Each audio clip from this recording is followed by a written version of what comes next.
16 दिसंबर 2012 के निर्भया कांड के बाद इसी जगह पे और इसके बाद पूरे देश में महिलाओं की सुरक्षा को लेकर कई बड़े आंदोलन हुए। उसके बाद कानून बदले और उसके बाद हमने देखा कि महिलाओं की इज्जत पे हाथ लगाने के लिए मौत की सजा तक के प्रावधान किए गए। लेकिन कानून की किताबों में हुए इन बदलावों के बाद जमीनी हालात क्या है? क्यों जमीन पे हालात अभी भी नहीं सुधरे हैं?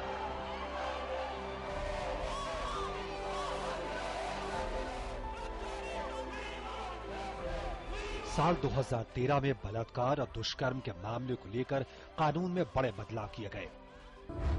अब दुष्कर्म पीड़िता की गंभीर हालत पर ताउम्र कैद का प्रावधान किया गया, तो वहीं दुष्कर्म पीड़िता की मौत पर सजाए मौत का प्रावधान भी जोड़ा गया। तेजाब फेंकने जैसी घटनाओं के लिए 20 साल तक की सजा तय की गई।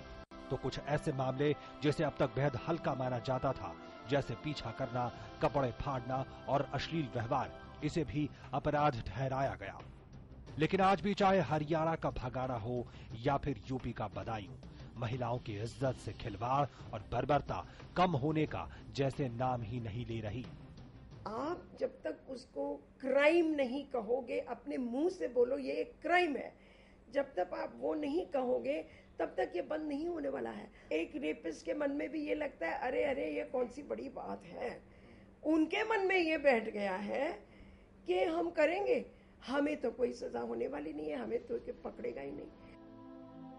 कानून बदले लेकिन हालात नहीं। 2012 तक के उपलब्ध आंकड़े बताते हैं कि मध्य प्रदेश उन राज्यों में है जहां सबसे ज्यादा दुष्कर्म के मामले होते हैं, तो पश्चिम बंगाल, राजस्थान और उत्तर प्रदेश उन राज्यों में है जहां हर साल करीब 2000 मामले दर्ज होते हैं। साल 2012 में दर्ज हुए कुल 24,519 मामलों में से करीब 1000 ऐसे मामले थे जहां पीड़िता की उम्र 10 साल से भी कम थी। लेकिन खास बात यह है कि पीड़िताओं और अपराधियों के बीच एक सामाजिक विभाजन साफ दिखता है। बदायूं और भगाड़ा का ही मामला ले तो महिलाएं दलित और पिछड़े समुदाय से आती हैं। भारत में दलित समाज जमींदारों से आजाद हो गया है, बैल खत्म हो गए हैं, हल खत्म हो गए हैं, हलवाई प्रथा खत्म हो गई है। तो जब दलित आजाद होकर घूमने लगा है तो इस पर उन डोमिनेंट जातियों का जिनका स्वामित्व तो था कभी, वो तरह तरह की हरकतें कर रहे हैं और जिसमें अमानवीय घटना बलात्कार की भी शामिल है।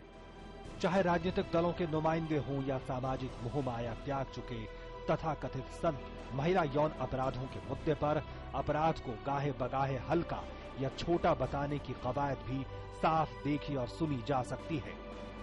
मतलब साफ है कि जिनके हाथ में प्रशासन और राजनीतिक कमान है, उन्हें ज्यादा सचेत रहना ही होगा। महिलाओं की सुरक्षा से जुड़ा यह मुद्दा अब समाज के निचले तबकों की सुरक्षा और उस पर होने वाले अत्याचारों से भी जाकर जुड़ता हुआ दिखाई दे रहा है।